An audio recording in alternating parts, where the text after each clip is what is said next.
One of the things that is important about think tanks to remember is that we're not an inherent part of democracy, right? So we're sort of the non-essential bit. And when you're aware of that, it creates obviously funding challenges, but I think it also creates the conditions for you to really push yourself and to excel, and to really try to find that added value, because it becomes an existential question about your existence, but also what you're bringing to the table.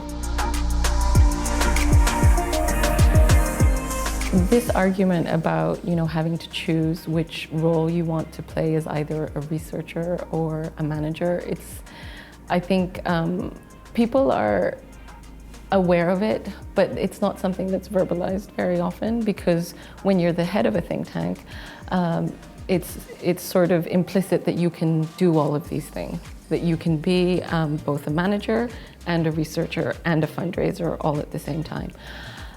But I think the reality is that each of these individual silos require a lot of time investment, right? So if you want to be a good researcher, you have to dedicate the time to it. If you want to be a good manager and leader, you have to dedicate the time to it. And it's the same thing in fundraising.